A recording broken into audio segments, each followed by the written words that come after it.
Hey friends, it's Mr. Lester. Are you ready for another snacking story? Today, we are going to follow our dreams by reading Peeping Beauty. Come with me. Peeping Beauty.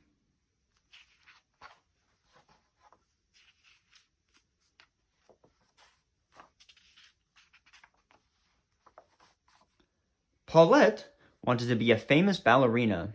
Every morning, while Gertrude and Philomena gossiped, Paulette did warm-up stretches and dreamed of stardom.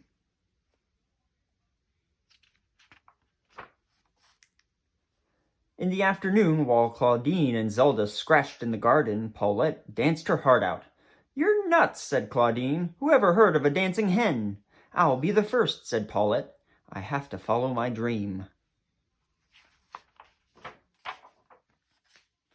One day a fox appeared.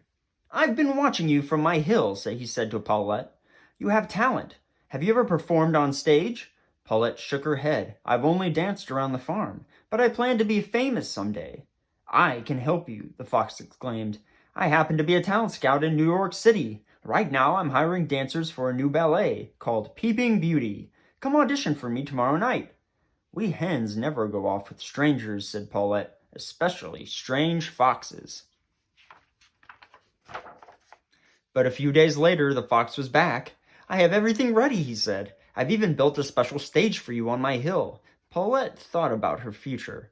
"I'd love to dance on a real stage," she said. "But you're a fox. How do I know you really want to help me?" "Follow me," said the fox. "I have another surprise for you." He whipped something out from behind a rose bush. "I bought this tutu from New York, especially for you. Isn't it stunning?" "It's beautiful," Paulette said. "I'd love to dance in it, but I'll have to think about it." The fox disappeared and came back a few hours later with a poster. "I've put these up all over town. Everyone wants to see you perform tonight. You can dance for a real audience." "You'll be on a poster 1 minute and on a platter the next," clucked Claudine. "Picture it," said the fox. "Hundreds of people will watch you dance. And when you take your bows, the audience will rise to its feet and applaud." "Applaud for me?" asked Paulette. "Do you really think they will? Oh, I can't wait." "And after your performance, we'll have a lovely dinner," called the fox as he dashed up the hill. "Just the two of us." "But only one of you will be eating," Zelda warned, "and it won't be you, Paulette."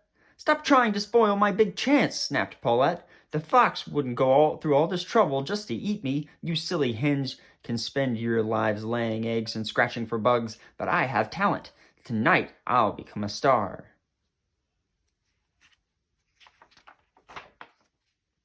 When Paulette reached the stage that night, she was greeted by the fox. "Why are you dressed like that?" she asked. "You need a partner. I'll be the prince." "Did lots of people come to see me dance?" Paulette peeked through the curtain, but she was blinded by bright lights. "There's not an empty seat out there. The whole audience is waiting for you to begin." The fox put on the music. As the first notes floated over the stage, Paulette was no longer an ordinary hen. She had become a lovely Princess Peeping Beauty and danced the best performance of her life. "It's time for Peeping Beauty to fall asleep now," said the fox in a stage whisper. "Then I'll kiss you awake and we'll dance the finale."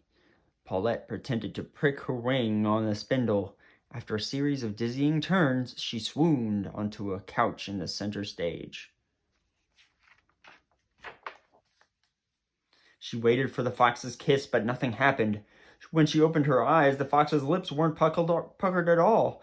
His sharp teeth glinted in the spotlight. Paulette started to get up. "The finale," she gasped. "This is the finale," he said. "It's also the dinner, and you're the main course." "You can't eat me in front of an entire audience," shrieked Paulette. "There is no audience," said the fox.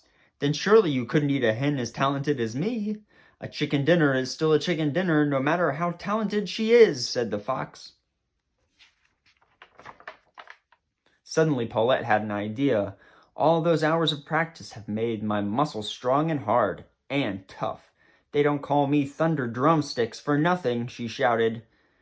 In one quick, graceful move, Paulette leaped up and did a tourgette, knocking over the fox. "You're not having me for dinner, buddy. Your hen-eating days are over." The fox struggled to his feet, but Paulette was too fast for him. Before he knew what was happening, she toppled him with a grand jeté. He rolled over the edge of the hill. Paulette chased him all the way down to the bottom.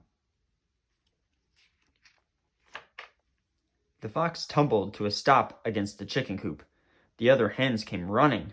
"All this exercise has made me hungry," said Paulette. "I think we should have a fox for dinner." "That's ridiculous," said the fox. "Chickens don't eat foxes." "Who says?" asked Gertrude. "There are no laws against it. Let's have fox chops with applesauce. Or maybe roast fox with chestnut stuffing," suggested Philomena. "Let's have a picnic," said Zelda. "We'll grill fox burgers." The fox tried to get up, but the hens jumped on top of him. "How can you say these things?" he cried. "I'm not a meal. I'm a fox with feelings." "What am I? Chopped chicken liver?" yelled Paulette. "You didn't think about my feelings when I was going to be your dinner." "That's different," said the fox. "I see," said Paulette. "Zelda, go get your roasting pan. Gertrude, you start the fire." "No," howled the fox. "Please let me go. I'll do anything." "You promise you'll never eat another hen?" asked Paulette. "No hens, I promise. No roosters, no ducks, no turkeys, no geese.